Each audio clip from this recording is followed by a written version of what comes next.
Zamisli da se jednog običnog dana ništa posebno ne dogodi. Nema eksplozije, nema sirena, nema upozorenja na vestima. Samo u jednom trenutku svet postoji, a u sljedećem sve je izbrisano. Ne samo planeta, ne samo galaksija, nego kompletan svemir sa svim zakonima fizike, pretvoren u nešto što fizičari zovu istinski vakuum. Zvuči kao naučna fantastika, ali ovo je jedna od najozbiljnijih i najjezivijih teorijskih ideja u modernoj kosmologiji. Danas u kanalu Vendetta Universe pričamo o mehuru ništavila i scenariju koji se zove veliko propadanje vakuuma.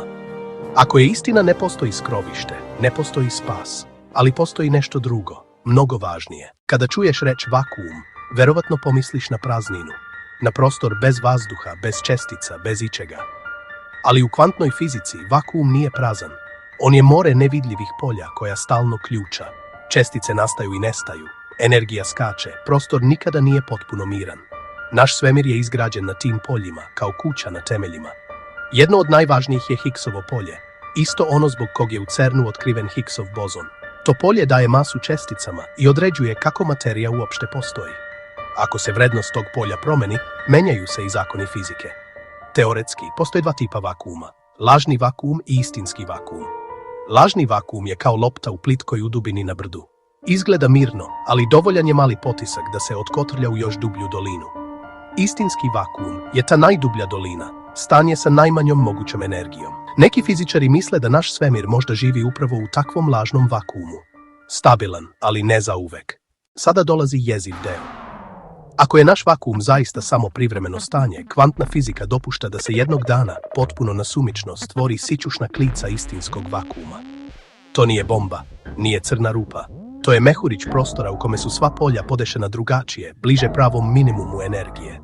Zamisli svemir sa jednim setom zakona i mali balon sa potpuno drugačijim zakonima. Na granici između njih energija je toliko velika da ništa što poznajemo ne može da preživi. Taj mehurić istinskog vakuuma širi se brzinom svetlosti, gutajući sve pred sobom. Gde god prođe, atomi se raspadaju, hemijske veze prestaju da postoje, čak se i sama struktura prostora i vremena menja. Ne postoji prašina posle eksplozije, postoji samo novi vakuum sa novim pravilima igre. Najgori deo? Mi to ne bismo osetili. Nema trenutka agonije, nema vremena da pogledaš u nebo i kažeš eto, počelo je. Front mehura bi nas pogodio brže nego što bilo kakav signal može da nas upozori. Jednog trenutka postoje ti, ja, zemlja, sunce. U sljedećem trenutku ovaj video, ovaj kanal i ceo naš kosmos više ne postoje u ovakvom obliku. Da bi ova priča uopšte bila ozbiljna, fizičari moraju da znaju koliko je naš vakuum stabilan. Tu ulazi Higgsov bozon. Njegova masa, zajedno sa vrednostima drugih čestica u standardnom modelu, sugeriše nešto vrlo neobično. Izgleda da je naš vakuum metastabilan. Drugim rečima, nije savršeno stabilan, ali nije ni na ivici pucanja. Nešto između. Proračuni govore da je životni vek takvog vakuuma zastrašujuće velik, daleko veći od trenutne starosti svemira. Kada bi pokušao da zapišeš taj broj godina, dobio bi jedinicu iza koje stoje stotine nula. Statistički, verovatnoća da se mehur ništavila pojavi uskoro, praktično je nula. Ali praktično nula nije isto što i nemoguće.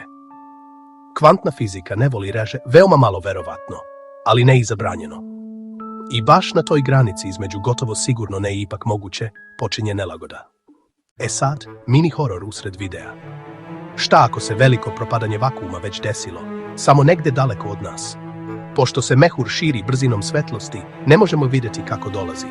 Ne postoji talas koji ide ispred njega da nas upozori. Nema signala, nema crvene lampice.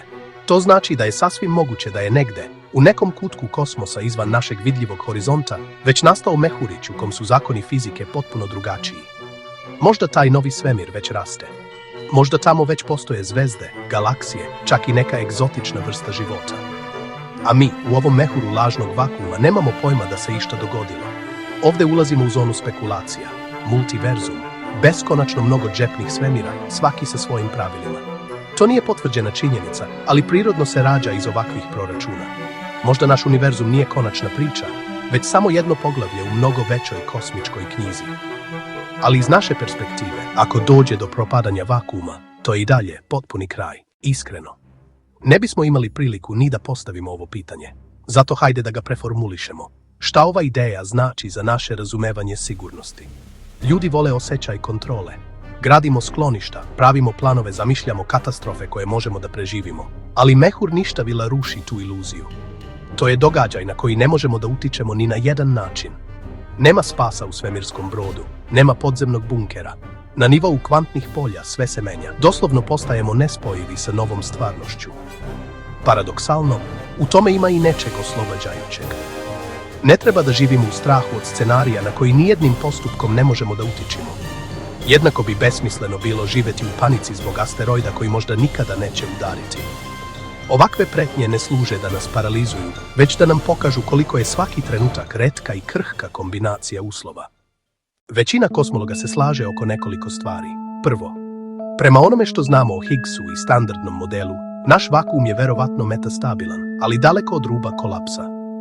Drugo, ogromna je verovatnoća da će svemir predoživjeti neki drugi kraj, recimo toplu smrt, beskrajno širenje i hlađenje. Mnogo pre bilo kakvog kvantnog kolapsa vakuuma. Treće, sve ove priče zavise od toga da li je standardni model uopšte kompletan. Ako postoji nova fizika, nove čestice, nova polja, ona može potpuno da promeni sliku. Naš vakuum bi mogao da bude ili stabilniji nego što mislimo, ili mnogo nestabilniji. Za sada nemamo dovoljno podataka da to znamo. Zato su eksperimenti poput LHC-a, budućih sudarača čestica i precizna merenja kosmičkog pozadinskog zranja mnogo više od skupih igračaka naučnika. To su naši jedini prozori u to na kakvom kosmičkom tlu zapravo stojimo. Da li stojimo na čvrstoj steni ili na tankoj kori iznad ponora? Veliko propadanje vakuuma nije samo fizički scenario. Ono je i filozofsko ogledalo. Podsjeća nas da je sve što znamo zasnovano na pretpostavci da su zakoni prirode fiksni. A možda nisu. Možda postoje kosmički prekidači koje nikada nećemo vidjeti, ali koji u jednom trenutku mogu da prebace realnost u potpuno drugi režim. Za neke ljude ova ideja je zastrašujuća. Za druge, fascinantna. Ako postoji beskonačno mnogo mogućih svemira, svaki sa svojim pravilima, onda ovaj naš nije ni savršen ni poseban, ali je za nas jedini koji imamo. I to mu daje neprocenjivu vrednost. Možda prava poruka ove teorije nije, sve će se jednom završiti u ništavilu.